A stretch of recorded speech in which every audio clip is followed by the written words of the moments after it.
Welcome back, Pioneers. My name is Zach Howard, and on this week's episode of The Grit, we'll be interviewing the former Ohio Wesleyan basketball star and assistant coach for our own Oranges boys tennis team. How are you doing today, Mr. Geiger? I'm doing great, Zach. How you doing?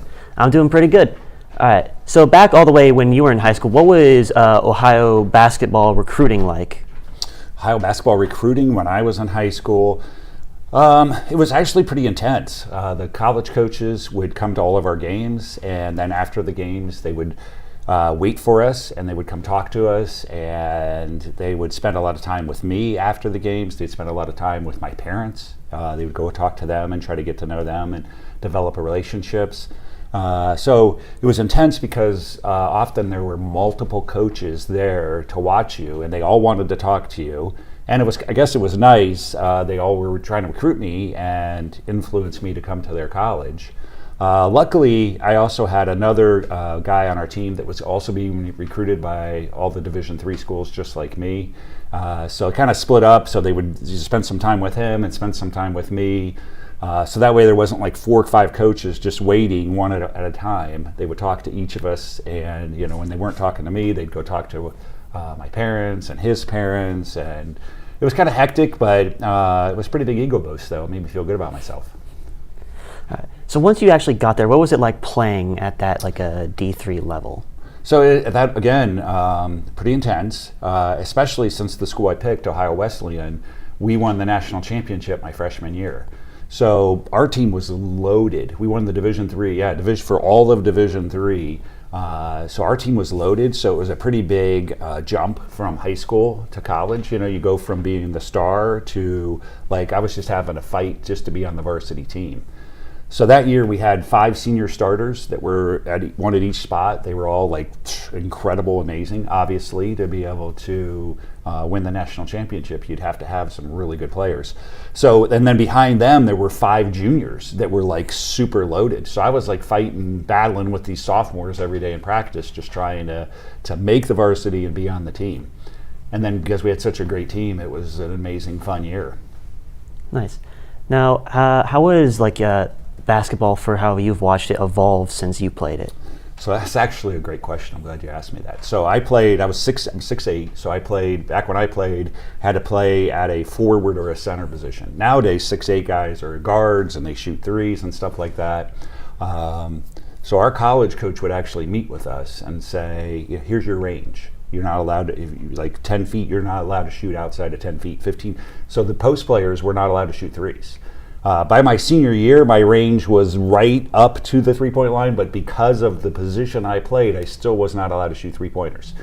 But now, no thanks to Steph Curry, the big guys shoot threes, and it's just a completely different game. Nobody tries to throw the ball in the post. Nobody tries to use their center. Nobody tries to use their big guys. Big guys were always really kind of dominated on the inside, and nowadays it's just like everybody shoots three-pointers, and it's certainly nowhere near the type of game I played. Now, how has your history as a coach affected your coaching style? As a player. Yeah, so as a player, I learned a lot. The coach I had in college was not very personable. Like, he was just so a lot of my friends did not have a good experience with him, because if you were not in like the top 8, he didn't even know you were live. So once you worked into the top 8, you had a pretty good relationship with him. But still, it was really hard for him to get to know you on a social level. He never could ask you, like, how's your family?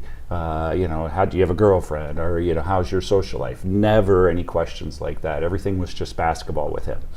So kind of actually learned what not to do from him, especially socially. He just did not have any idea how to relate to the players, and a lot of players had a bad relationship with him. And then coaching-wise, too, he was kind of stuck in his ways, and he had a good system.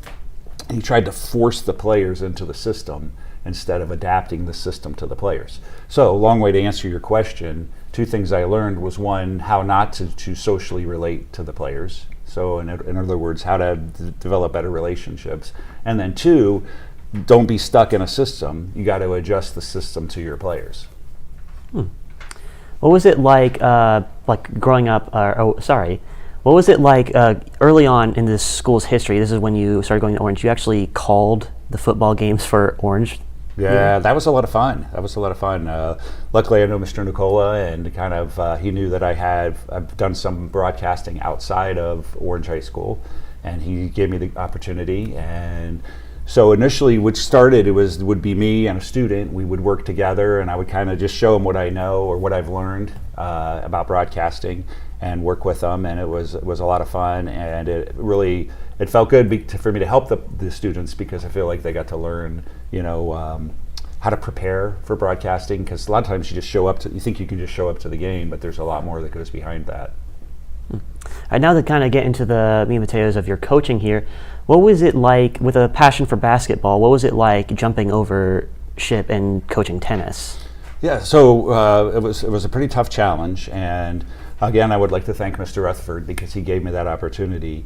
You say, so why do you get into tennis? Because I really don't know much about tennis at all, but because I'm really good friends with Mr. Rutherford, and he had a position, and he said, hey, what do you think of helping me out? And I'm like, I don't know anything about tennis.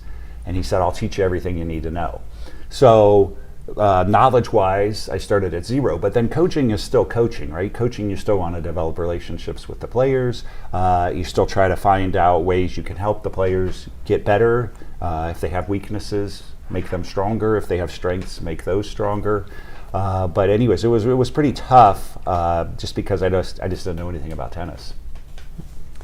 Now, how is it like learning a new sport from a coaching perspective? Yeah, so that was pretty hard. Mr. Rutherford does a great job of just trying to break it down to, there's angles, depth. We work on trying to, super important as a tennis player to shoot the ball deep. You want to keep the other player from sneaking up on the net, because if they get closer to the net, then it makes it easier for them. So we talk about depth, and we talk about angles. So those things I can do good with, but then as far as spin is important too. How to put the spin on it, that's a technique that I'm still learning. But spin is important, so trying to learn about that. But what can I help on? I can help on depth and angles, and then just developing a rapport with the student, and then just again working with strengths and weaknesses. All right. What is the hardest aspect of tennis for you to coach? Oh, spin. Spin, and I think spin is the hardest thing for the players to learn too. Another reason why I got into, the coaching with the tennis is my daughter played here at Orange all 4 years at the high school, and she took lessons from Mr. Rutherford. So I would go to all of her lessons, and as she was learning from him, I was also learning from him. And she actually, my daughter Kara, who went to school here, she got really good at spin. So the spin is the hardest thing for the players to pick up, and I think it's the hardest thing for someone to teach too, because really, like all things in sports, it takes a lot of repetition to get good at something. So once somebody shows you how to spin, then you got to practice it over and over again.